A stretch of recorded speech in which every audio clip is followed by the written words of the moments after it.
मैं प्रेस के साथियों का धन्यवाद देता हूं कि इतने सुबह बुलाने पर आप सभी यहां पर आए हैं। हालांकि चुनाव ख़त्म हो चुका है और बहुत सारे एग्ज़िट पोल तरह तरह की जानकारी दे रहे हैं। मैं आपके बीच में आपके माध्यम से कुछ बातें रखना चाहता हूं। मैं शुरुआत करता हूं कि जितनी ऊंचाई पर जाकर कटती है पतंग, उतना ही बड़ा होता है उसका पतन। भाजपा कई दोषों के लिए जिम्मेदार है।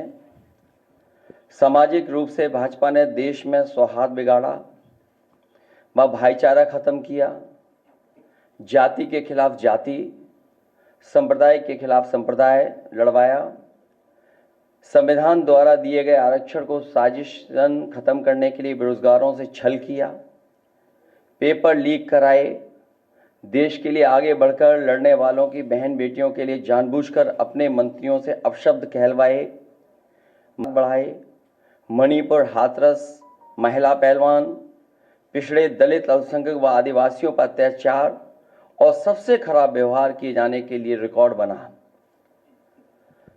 आर्थिक रूप से इलेक्टोरल बॉन्ड का ऐतिहासिक भ्रष्टाचार किया।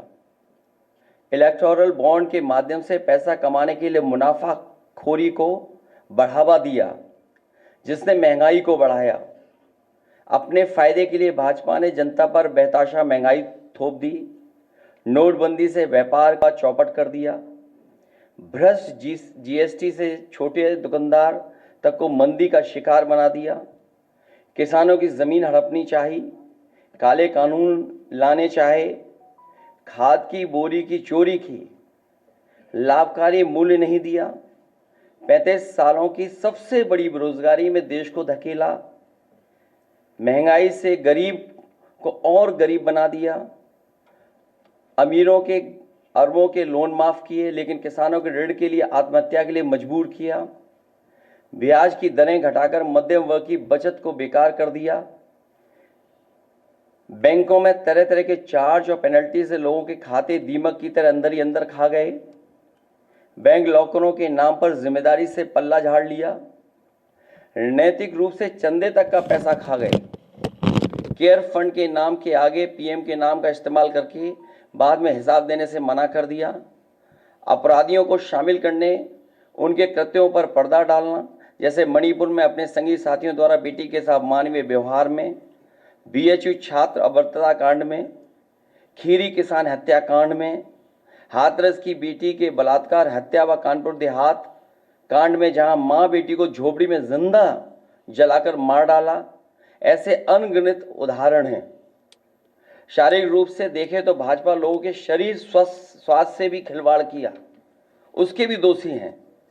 भाजपा ने बिना जांच परखे जानलेवा वैक्सीन लगवाई, कमीशन खाकर गलत दवाइयों को पास करके लोगों का जीवन खतरे में डाला।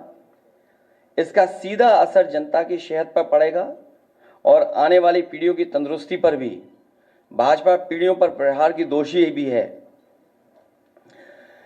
मनोवैज्ञानिक रूप से लोगों के दिल और दिमाग में जानलेवा वैक्सीन लगवाने के बाद बीमार होने पर डर बैठा दिया।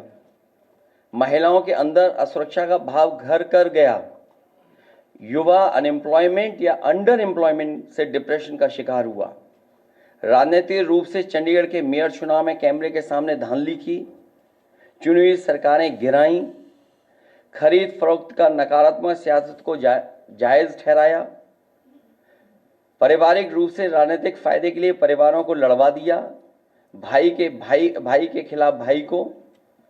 मानसिक रूप से भाजपा ने अपने ही समर्थकों को हिंसक बनाया, मॉब लिंचिंग को मानसिक रूप से सही ठहराने की साजिश की, आपराधिक रूप से ऐसे लोगों को मंत्री पद दिया और बनाए भी रखा जिन्होंने किसानों की हत्या की, जो महिलाओं पर अत्याचार शोषण के दोषी हैं।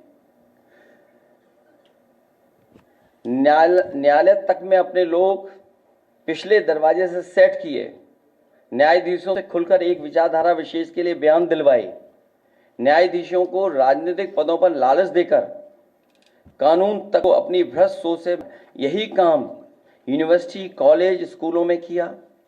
नौकरशाही में लेटरल एंट्री के बहाने यही धांधली की।